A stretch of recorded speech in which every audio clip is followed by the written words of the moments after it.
Halo teman-teman, kembali lagi di GHY Film membahas film-film terbaru dan terviral. Jangan lupa subscribe YouTube kami biar kami tambah semangat upload video terbaru. Kalau sudah, mari kita mulai.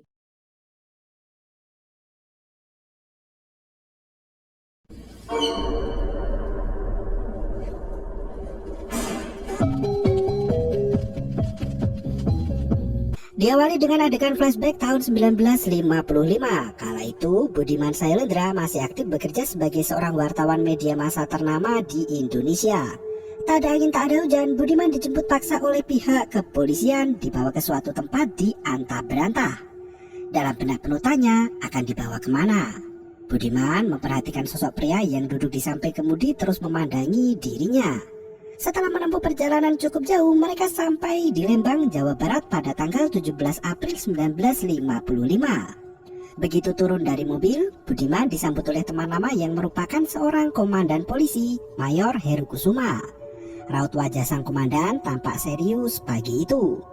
Heru mengajak Budiman untuk segera masuk ke dalam bangunan Observatorium Bosya. Tak disangka puluhan mayat lengkap dengan kain kafan kusam bersujud menghadap ke arah gambar Raminom. Pemandangan menegangkan dalam ruangan itu membuat Budiman tercengang tak mampu berkata-kata. Budiman hanya bisa memotret beberapa mayat yang ada di hadapannya dengan kondisi memprihatinkan. Rupanya Heru meminta Budiman untuk membantu mengusut tuntas kejadian penemuan mayat itu secara diam-diam. Heru juga meminta agar Budiman tidak menyebarkan berita menggemparkan itu ke khalayak agar acara kenegaraan Konferensi Asia Afrika yang digelar di Bandung tidak terganggu. Budiman diminta untuk membuat media massa baru yang menyebarkan desas-desus terkait penemuan mayat agar orang yang membaca berita itu bisa lebih mawas diri. Adegan kembali ke tahun 1984. Setelah keluarga Rini pindah ke rumah susun pasca serangan hantu di sequel sebelumnya, kala itu, Rini menetap di rumah susun subsidi pemerintah bersama keluarga lengkapnya.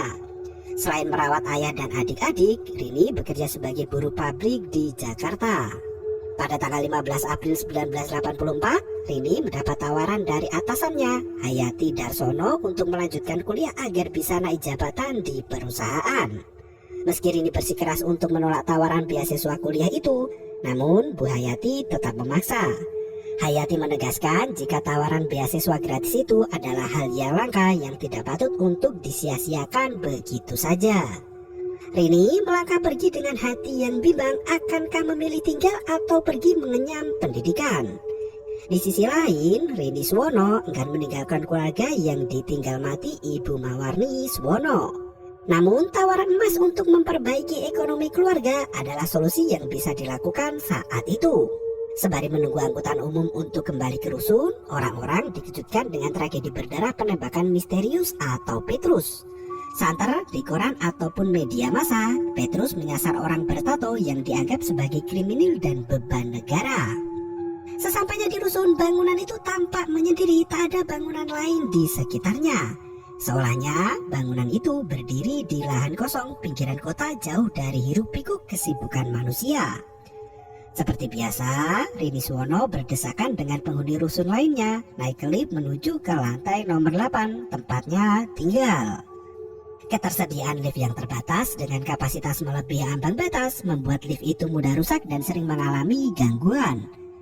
Sebelum masuk ke kamar, Rini sempat menyapa si Wisnu yang memiliki ibu tunawicara. Mereka berdua hendak keluar untuk membeli beras di pasar, sementara Rini melangkah masuk ke dalam rumah dan film pun dimulai. Saat Rini sampai di rusun, Bondi Suwono, adik Rini, sedang asik bermain di tanah lapang sekitaran rusun bersama Ari Gunawan dan Darto Suhaimi. Bondi menunjukkan gundukan tanah bekas kuburan yang menyimpan batu nisan polos di dalamnya. Darto nyeletuk jika Bondi katanya pernah dikejar mayat hidup. Tampaknya Bondi menceritakan kejadian mistis yang ia alami bersama keluarganya sebelum akhirnya pindah ke rusun. Saat mereka asik bergurau, tiba-tiba ayah Ari datang dan langsung memukul kepala anak sulungnya itu. Sang ayah membawa serta Wina, adik Ari yang sedari tadi merengek kelaparan. Ayah Ari memang sering main tangan dan menyiksa putranya sendiri. Ia menyeret Ari untuk kembali ke rusun dan membantunya bekerja. Darto bercerita jika selama ini Ibu Ari sakit keras dan hanya bisa rebahan seharian. Bahkan Ibu Ari enggan bicara. Tak lama berselang, Tony Suwono, kakak Bondi, pulang ke rusun menggunakan sepeda motor miliknya. Tony berpapasan dengan gadis tercantik di rusun bernama Tari Daryati. Baru masuk rusun, Tari sudah digoda oleh para pemuda di sana. Tony diam-diam berjalan mengikuti Tari karena terpana melihat kecantikan gadis kota itu. Merasa diuntit, Tari pun tak terima. Tari mengkonfrontasi Tony untuk tidak mengganggunya dan mengikutinya pulang. Tony memperkenalkan diri tinggal di lantai 8 dan merupakan anak baik-baik. Tari yang tinggal di rusun nomor 919 itu meminta Tony untuk membantu memperbaiki pintu rumahnya yang sering macet dan susah dibuka. Selain meminta benerin pintu, Tari juga meminta Tony untuk memperbaiki radio miliknya yang tak mau menyala. Tony membawa pulang radio itu dengan hati berbunga dan senyum meleleh di wajahnya. Rini dan Budi yang melihat Tony merengek sendirian di pintu langsung curiga. Tony menjelaskan dirinya berhasil kenalan dengan gadis incaran yang bekerja di tempat biliar. Tak berselang lama, Bahri Suwono, ayah mereka pulang ke rusun setelah seharian bekerja. Bahri menyimpan koper kerjanya di rak meja dan menguncinya rapat-rapat. Pria itu bergegas duduk di meja makan untuk bergabung dengan anak-anaknya menyantap sajian makan malam.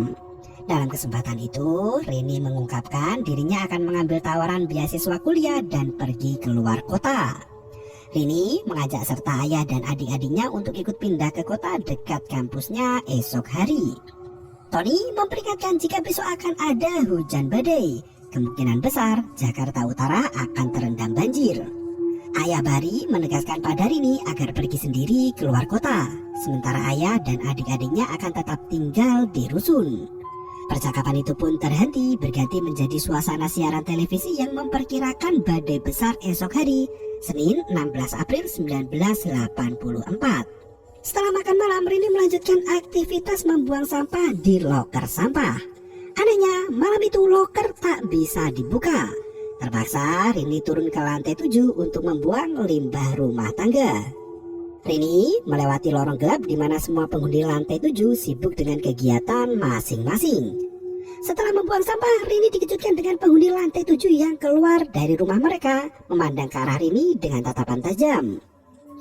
Di waktu yang sama, Bondi tiduran di sofa sembari menonton berita, sementara Tony sibuk mereparasi radio milik Tari. Berita malam itu masih santer tentang penembakan misterius yang katanya sudah mencapai 2.000 orang sejak tahun 1981. Tak berselang lama, Rini masuk ke rumah dengan penuh ketakutan. Rini enggan menceritakan apa yang terjadi dan mengusir Bondi dari sofa. Seperti biasa, malam itu mereka tidur di depan TV, sementara ayah Bahri tidur di kamar. Di luar rusun mereka, si kecil Wisnu berjalan kaki menuju loker pembuangan sampah dengan membawa kantong sampah dari rumah. Wisnu sempat kesulitan membuka loker itu hingga saat ia pergi, loker sampah terbuka sendiri. Wisnu segera membuang sampah-sampahnya, namun ada kresek yang terlalu besar hingga menyumbat aliran pembuangan. Wisnu mendorong sampah itu menggunakan tongkat hingga kakinya hampir terperosok ke dalam. Seketika itu, Wisnu mendengar suara pria memilukan yang terus memanggil namanya. Wisnu yang ketakutan berusaha sekuat tenaga untuk mengeluarkan separuh tubuhnya dari loker sampah itu. Setelah berhasil keluar dari sana, Wisnu mendengar suara pria yang meminta tolong. Tiba-tiba, "Buka pintu, Wisnu!" Hantu mendiang ayah Wisnu yang mati kebakaran muncul menakuti pria kecil itu. Wisnu berlari kembali ke rusun sembari menutup foto mendiang ayahnya sendiri. Gema lagu lawas Mawarni Suwono terdengar di setiap sudut rumah susun malam itu. Di kamar 810, Bondi, Tony, dan Rini sudah terlelap dalam tidurnya yang nyenyak. Mereka tidak pernah mematikan televisi hingga siaran berakhir malam itu. Televisi yang habis waktu siarannya masa itu akan menjadi buram dan bersemut. Di balik semut hitam putih, sosok hantu wanita Mawarni muncul dan tersenyum melihat ke arah anak-anaknya. Hingga pagi pun menjelang. Hari Senin, 16 April 1984, Budiman Sailendra masih bekerja sebagai editor investigasi di majalah supranatural bernama Maya.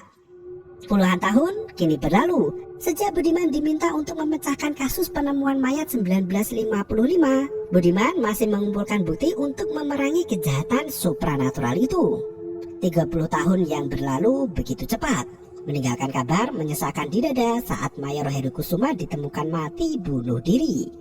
Budiman mendapat kiriman paket dari Heru yang berisi beberapa benda, salah satunya foto Bahri masih muda, foto rumah susun yang baru dibangun, dan Pearl of Anguis.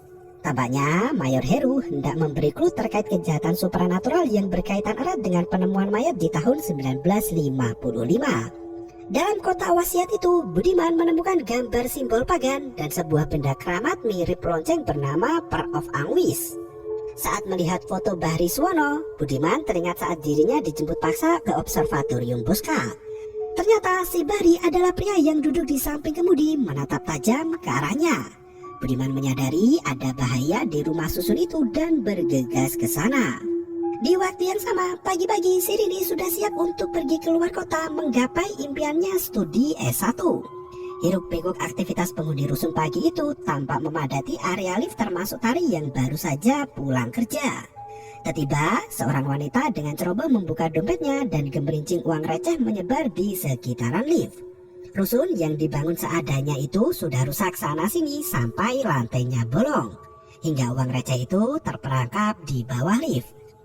Di lantai 10, Bondi dan Darto menunggu temannya yang sedang dimarahi sang ayah. Ari berlari kabur dari amukan ayahnya, mengajak serta Bondi dan Darto untuk pergi mengikuti. Mereka turun menggunakan tangga, sementara ayah Ari mengejar menggunakan lift. Di lantai 8, Tari turun karena melihat ada Tony di depan lift. Sementara Pak Bahri, ayah Tony, masuk ke lift itu untuk beraktivitas seperti biasa. Ternyata Tari sengaja menemui Tony untuk meminta tolong dari kejaran Dino Suhendar, pemuda nakal yang terus mengejar Tari. Saat Dino dan Tari adu mulut, lift dari lantai 8 naik sampai ke lantai 14. Lift itu berguncang dan macet di lantai paling atas rusun. Penumpang lift yang sudah menunggu lama di lantai dasar bergegas pergi menaiki tangga karena tahu liftnya macet di atas. Wina dan 3 temannya terpaku melihat pintu lift yang menganga, apalagi di lantai dasar lift itu terserak uang receh yang jatuh dari dompet wanita penumpang lift. Anak-anak itu langsung lari kegirangan masuk ke dalam lorong lift agar bisa memungut uang receh sebanyak-banyaknya. Di waktu yang sama, Wisnu bersama ibunya, ayah Bahri, dan penumpang lift di lantai 14 semakin panik dibuatnya. Terjebak di dalam lift ada hal yang cukup sering di zaman itu. Meski mereka bisa membuka pintu lift, hanya Wisnu yang berhasil keluar, sementara penumpang lift lainnya ikut terjun ke lantai dasar karena lift itu mulai jeblok. Wina yang menyadari ada pergerakan dari atas terengah-engah berlari keluar sembari meneriaki teman-temannya. Sayangnya, semua sudah terlambat. Malam harinya setelah maghrib pukul 6:30, Pak Ustadz Mahmud membantu warga rusun memandikan jenazah dan mengkafani satu persatu. Banyak di antara penghuni rusun yang meninggal dalam kecelakaan lift jeblok hari itu. Suara pengajian terdengar dari masing-masing rumah duka. Ayah Ari yang menjadi penumpang lift jeblok turut meninggal dengan kondisi tubuh kosong dan mengerikan. Wina, Ari, dan ibunya hanya bisa menangis melihat sang ayah dikafani. Sementara itu, Rini masih berada di rusun mengurungkan niat untuk pergi kuliah karena kecelakaan lift yang juga menimpa Pak Bahri, ayahnya. Rini, Bondi, dan Tony terdiam di rumah menunggu kabar ayah Bahri yang alhamdulillah selamat meski kakinya luka-luka. Ajaib karena ayah Bahri adalah satu-satunya penumpang lift yang selamat dari kecelakaan maut itu. Bahri dimintai keterangan oleh kepolisian setempat, namun dirinya tak bisa memberi keterangan karena pingsan setelah kejadian maut. Rini berinisiatif pergi ke rumah Wisnu yang ditinggal mati ibunya. Malam itu para jenazah masih berada di rumahnya masing-masing sembari menunggu sanak saudara dari luar Jakarta datang. Rencananya semua jenazah akan dimakamkan esok hari tanggal 17 April 1984. Di tempat lain, Pak Budiman kesulitan mencari angkutan umum yang bisa membawanya ke Rusun Mandara di Jakarta Utara. Semua kendaraan yang melintas menolak pergi ke Mandara karena hujan lebat mengakibatkan banjir di area tujuan. Taksi yang melintas sekalipun menolak untuk mengantarkan Budiman ke Mandara. Seorang pria bernama Batara tampak berdiri di halte bus yang sama dengan Budiman. Batara berkata jika di Rusun Mandara baru saja terjadi kecelakaan lift jeblok yang menewaskan banyak penumpang. Mendengar hal itu, Budiman semakin bertekad untuk pergi ke Rusun Mandara apapun resikonya. Budiman mengencangkan niat sembari memeriksa peluru dan pistol di dalam tasnya.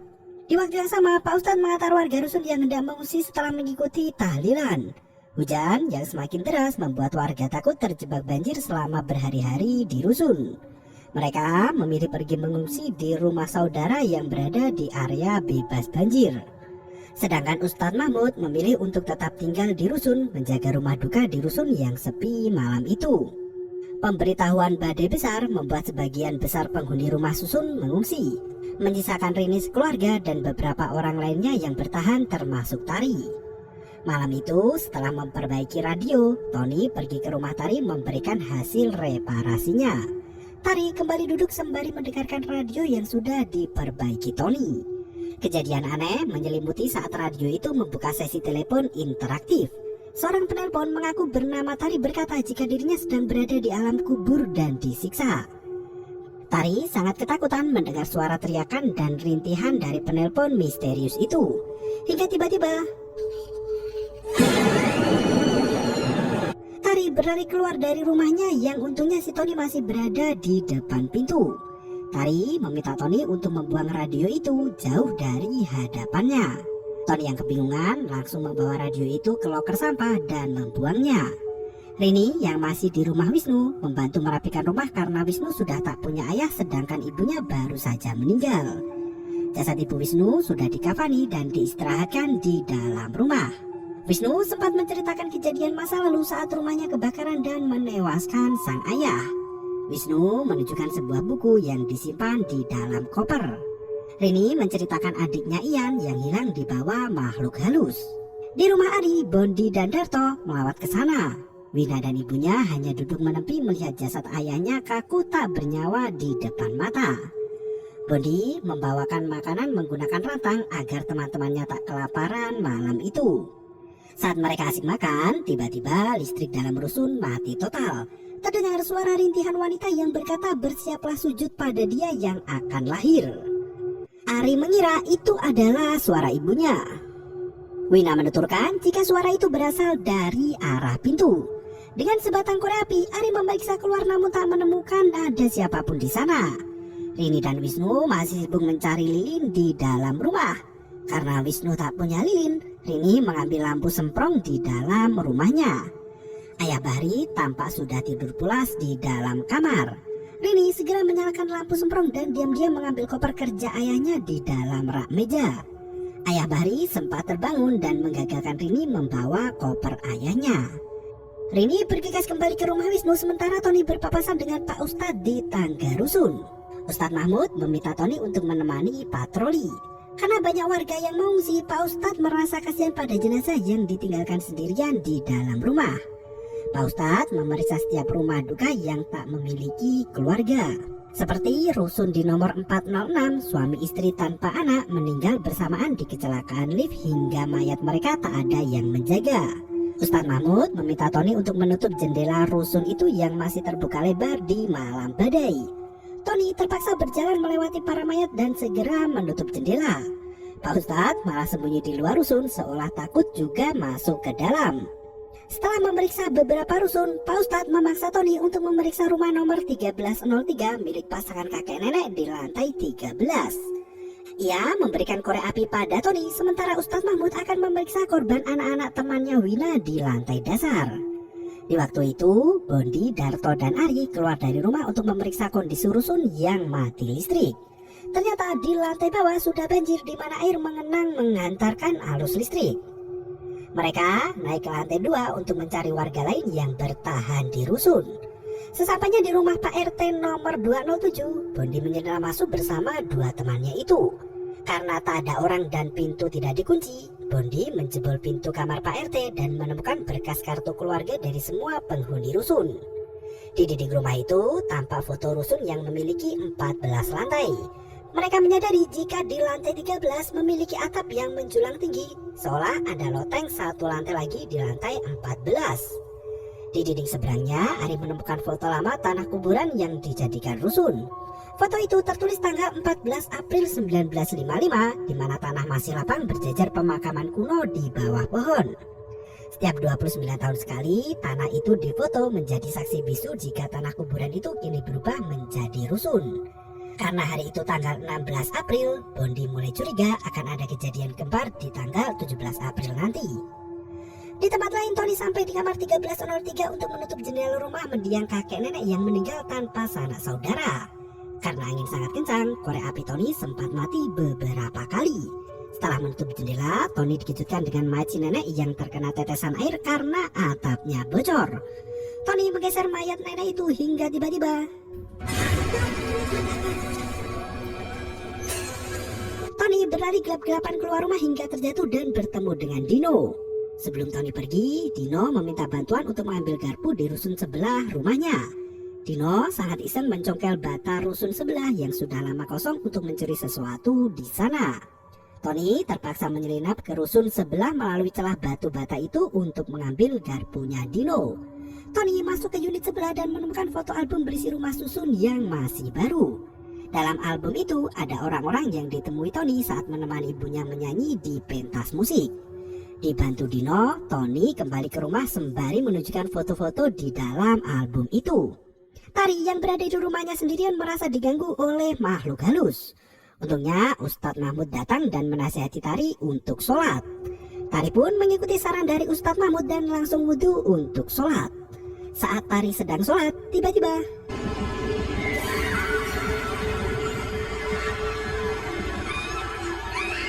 Tari melihat ada pocong berjamaah di belakangnya. Tari berlari ketakutan keluar dari rumahnya sampai menabrak Tony dan Dino. Di tempat lain, Wina didatangi oleh hantu 3 temannya yang mati kegencet lift. Wina berlari ketakutan masuk ke dalam rumah, namun pintu terkunci dari dalam. Anehnya, suara ibu Wina terdengar memanggil dari kejauhan. Wina mengikuti sosok yang mirip ibunya itu hingga masuk ke dalam lift. Tiba-tiba Wina terjatuh dari lantai atas menyusul teman-temannya ke alam baka. Setelah gagal mencuri koper ayahnya, Rini kembali mengajak Wisnu untuk mengambil koper ayah Bari di rumahnya. Rini membawa lari koper itu dan pergi menemui Tony. Mereka berpapasan di jalan dan langsung menuju ke rumah Dino. Tony menunjukkan album foto yang ia temukan di unit sebelah. Setelah melihat isi album foto itu, Rini merasakan ada firasat buruk terkait keberadaan rusun itu. Tony menunjukkan satu foto ibunya yang dirias seperti pengantin namun diberi nama Raminom. Rini meragukan jika itu foto ibu Mawarni karena dandanan ibunya tak pernah semistis itu. Rini menunjukkan koper milik ayah Bahri yang berhasil dicuri. Ia mencoba mengotak-atik nomor koper itu untuk membukanya. Setelah dibuka, bau busuk menyengat keluar dari dalam koper itu. Ternyata isinya adalah potongan jari manusia yang berjumlah ratusan biji. Mereka langsung lari untuk menyelamatkan diri pergi jauh dari rusun itu. Rini menyadari jika adiknya Bondi masih berada di dalam rusun tersebut. Rini, Tony, dan Wisnu memilih untuk mencari keberadaan Bondi bersama, sementara Tari dan Dino pergi ke lantai dasar. Rini bergegas pergi ke rumah Ari, teman dekat Bondi yang ayahnya baru saja meninggal. Bersama Tony dan Wisnu, mereka melihat Wina masuk ke dalam sebuah ruangan. Saat diikuti ke dalam ruangan itu, ternyata mereka bertiga langsung lari mencari keberadaan Bondi yang ternyata sedang ada di lantai 13 untuk membuktikan keberadaan loteng. Bondi bersama temannya Ari dan Darto berkeliling rumah susun menyadari bahwa semua unit kosong. Di lantai 13, Bondi menemukan unit yang tak terkunci dan menyelinap masuk ke dalam. Bondi menemukan Ian, adik bungsunya yang sedang duduk di sofa, mengaku tidak tahu mengapa bisa di sana. Di waktu yang sama, jenazah yang telah dikafani mulai bangkit dan meneror semua penghuni rusun malam itu. Rini, Tony, dan Wisnu yang menemukan Bondi bersama Ian langsung membawa Ian keluar dari rusun itu. Sementara Dino perlahan mendekati hantu itu untuk menyentuhnya. Sontak hantu wanita itu menghilang meninggalkan seutas kain putih untuk Dino. Pemuda itu mengambil kain Raminom dan dilemparkan ke air. Namun anehnya, kain itu justru melayang menyelimuti tubuh Dino dan Dino pun terjatuh dengan leher tertancap besi lantas mati seketika. Tari yang mencari keberadaan Rini justru diserbu kawanan pocong mengerikan. Tari berlari hingga berpapasan dengan Ustadz Mahmud. Pria ahli ibadah itu memeriksa ke arah tangga yang katanya Tari ada pocongnya. Karena Ustadz Mahmud tak kunjung kembali, Tari pun menyusulnya. Ternyata, wala, Tari bersembunyi di loker sampah hingga kakinya kesulitan untuk berpijak. Dari atas kepalanya muncul sosok pocong yang memuntahkan janin bayi. Tari yang ketakutan terperosok ke lantai dasar loker hingga tubuhnya terlipat dan mati di tempat. Sementara itu, Rini dan teman-temannya bertemu dengan ayah Bari yang jalan sempoyongan. Melihat ada Ian di belakang Rini, Bari langsung menggila dan menyerang anak itu secara membabi buta. Lampu semprong yang dibawa Rini pecah dan mati membuat mereka terpisah satu sama lain. Di tengah kegelapan, mereka lari berhamburan karena dikejar mayat-mayat korban kecelakaan lift yang bangkit. Sosok-sosok berjubah hitam menampakkan diri untuk mengejutkan para manusia dan menangkap mereka. Saat menuruni tangga, Rini dipukul oleh sosok hitam tersebut hingga jatuh pingsan. Saat tersadar, Rini terbangun di lantai 14 yang tersembunyi. Terlihat si kecil yang tengah mengorkestrasi sosok berjubah hitam dengan bahasa isyarat rahasia. Di belakang mereka berdiri ibu dan mayat korban kecelakaan lift yang berhasil dibangkitkan. Ian menyuapi Rini dengan daun yang membuatnya terlena dalam mimpi. Untungnya Rini kembali tersadar dan memuntahkan daun itu. Ayah Bari dianggap lalai dalam menjalankan tugasnya dan dieksekusi mati. Tubuh Bari ditarik oleh 4 ekor kuda dari 4 arah yang berbeda hingga tewas terbelah. Saat Tony diikat, Budiman dan Wisnu datang ke lantai tersebut. Budiman menembakkan pistol ke sosok-sosok berjubah hitam serta melemparkan biji saga hitam ke arah kelompok pocong agar tidak memberontak dan mengarahkan Peer of Anguish ke Raminom. Sosok hantu wanita itu terlempar ke atas tak berdaya dibuatnya. Rini yang tersadar langsung memukul Ian dan bergegas turun ke lantai bawah. Rini dibantu Ari dan Darto menuju ke perahu yang dibawa Budiman. Setelah melalui pengalaman mengerikan semalam, mereka berhasil diselamatkan untuk kedua kalinya oleh Budiman. Dalam perahu itu, Budiman menjelaskan bahwa ayah Bari adalah seorang polisi yang menemukan sekte pemuja Raminom, bukan Raminten. Karena Bari tak kunjung diberi keturunan, ia memaksa istrinya Mawarni untuk ikut ke dalam sekte sesat itu. Setelah mendapatkan anak, Bari dan Mawarni berhasil mendapat kekayaan, ketenaran, serta kejayaan selama menyembah iblis. Naasnya, Bari dan Mawarni menolak untuk memberikan satu anak terakhir mereka, yaitu Ian, sebagai tumbal iblis. Untuk mengganti tumbal anak, Bari diberi syarat untuk membunuh 1000 jiwa manusia. Semenjak saat itu, Bari menawarkan diri untuk menjadi sang eksekutor penembakan misterius, berharap bisa menyelamatkan Ian dari cengkraman iblis. Namun karena 1000 jiwa yang dijanjikan tak berhasil dilaksanakan, iblis merebut paksa Ian dan menjadikannya sebagai anak Raminom. Budiman menegaskan jika sasaran kemarahan sekte itu sebenarnya adalah Bari, namun malah Mawarni yang jadi korbannya. Keesokan harinya setelah badai reda, Darmina dan Batara kembali pulang ke unit mereka. Tak disangkanya Darmina dan Batara tinggal di sebelah unit Dino yang dindingnya dicongkel menggunakan garpu. Darmina berkata seharusnya mereka hadir pada saat tragedi penumbalan semalam tanggal 17 April. Tetapi Batara mengatakan bahwa mereka memang harus membiarkan peristiwa semalam terjadi sesuai dengan rencana. Mereka berkata bahwa orang tak tahu jika Darmina dan Batara adalah dalang yang sebenarnya. Mereka menutupi kedoknya hingga orang-orang dibuat bingung terkait berada di pihak mana mereka. Seperti di sequel sebelumnya, film diakhiri dengan adegan dansa si Darmina dan Batara. Kamera bergerak ke sebuah foto bertuliskan Bandung 1955 di mana wajah Darmina dan Batara seperti tak mampu dimakan usia. Dan film pun berakhir.